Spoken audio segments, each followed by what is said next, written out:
ছিল না গাঁটা ছিল নই ও আচ্ছা আচ্ছা। আমি জানো কেনা ও পলাশ থানা, পলাশ, আর ওই পাশে শিবপুর থানা, শিবপুর। এটা পলাশে পড়ছে। পলাশে পড়ছে। ও আচ্ছা। আসসালামু আলাইকুম। দাঁড়িয়ে আছি ব্রহ্মপুত্র নদীর উপর নির্মিত ছোট্ট একটি ব্রিজ। আমার পিছনের যে বাজারটি আপনারা আফসা দেখতে পাচ্ছেন, এই বাজারের নাম হচ্ছে মূলত ঝালকাটা বাজার। তো আজকের ভিডিওতে এই বাজারকে কেন ঝালকাটা বাজার বলা হয় এবং এই বাজারে কি কি পাওয়া যায় এবং এই বাজারের চিত্র আপনাদের সামনে সম্পূর্ণ তুলে ধরার চেষ্টা করব। সম্পূর্ণ ভিডিও জুড়ে আমাদের সাথেই থাকুন এবং উপভোগ করতে থাকুন আমাদের আজকের বাজারের ভিডিওটি। আজকে আমরা চলে এসেছি নরসিংদীর পরিচিত ঝালকাটা বাজারে। এই বাজারে প্রতিদিন শত শত মানুষ আসেন কেনাবেচা করার জন্য, কিন্তু অনেকের মনেই একটি প্রশ্ন জাগে, কেন এই বাজারকে ঝালকাটা বাজার বলা হয়। চলুন আজকের ভিডিওতে জানার চেষ্টা করি এই নামের পেছনের গল্প, পাশাপাশি ঘুরে দেখি এই সম্পূর্ণ বাজারটি। আসসালামু আলাইকুম দাদা, ওয়ালাইকুম সালাম। ভালো আছেন? আল্লাহ রাখছে ভালো। আমরা যে বাজারে আছি, বাজারের নাম কি? বাবার নাম হলো জানো কাটা। ঝালকাটা। মূলত ঝালকাটা কেন হয়েছে বাজারটা?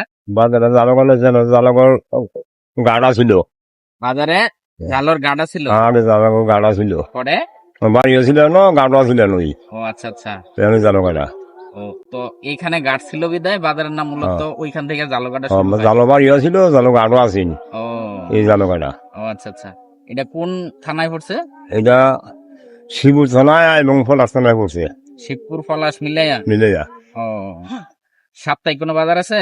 সপ্তাহ 2টা বাজার, কি কি বার? বৃহস্পতিবার আর রবিবার।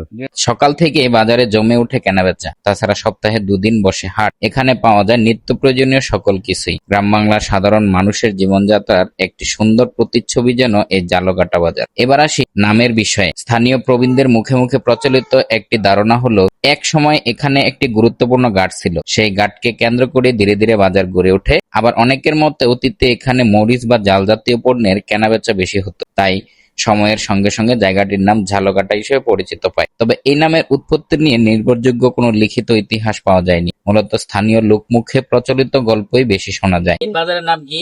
ঝালকাঠি বাজার। ঝালকাঠি। আপনার পিছনে যে ব্রিজটা আছে এই ব্রিজ, আর ওই পাশে নাকি আরেকটা ব্রিজ আছে। হ্যাঁ। দুই ব্রিজের মাঝখানে কি জেলা? পলাশ থানা, পলাশ, আর ওই পাশে শিবপুর থানা, শিবপুর। এটা পলাশে পড়ছে। পলাশে পড়ছে। ও আচ্ছা আচ্ছা। এখানে কি সাপ্তাহিক বাজার আছে? সপ্তাহে 2বার বাজার, 2বার? হ্যাঁ। কি বার? রবিবার বৃহস্পতিবার। রবিবার বৃহস্পতিবার সারাদিন? হ্যাঁ, এমনি সারাদিন ওইটাই কি কি মানে তরি তরকারি মাছ সবজি টবজি? সবজি। এই বাজারের মানে অনেকের তথ্য মতে কেউ বলছে এই নদীর নাম ব্রহ্মপুত্র, কেউ বলছে হাড়িদোয়া, কেউ বলছে আরিয়াল খা। আপনারা যারা সঠিকটা জানেন অবশ্যই কমেন্ট করে জানাবেন।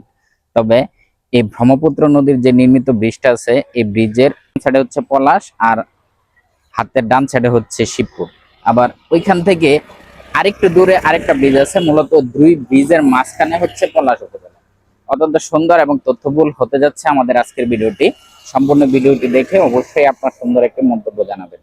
যে কারণে নামটি হয়ে থাকুক না কেন, আর ঝালকাটা বাজার শুধু একটি বাজার নয়, এটি আশেপাশে গ্রামের মানুষের জীবিকা, ব্যবসা এবং দৈনন্দিন প্রয়োজনীয় একটি গুরুত্বপূর্ণ কেন্দ্র। আপনারা যদি এই বাজার সম্পর্কে আরো কোনো পুরনো ইতিহাস বা তথ্য জানেন, তাহলে অবশ্যই কমেন্টে লিখে জানাবেন। আপনাদের তথ্য হয়তো ভবিষ্যতের ভিডিওতে তুলে ধরার চেষ্টা করব। আমার ভিডিও ভালো লাগলে অবশ্যই একটি লাইক দিন, বন্ধুদের সঙ্গে শেয়ার করুন এবং নরসিংদীর ইতিহাস, ঐতিহ্য ও অজানা গল্প জানতে পেজটি ফলো করতে ভুলবেন না।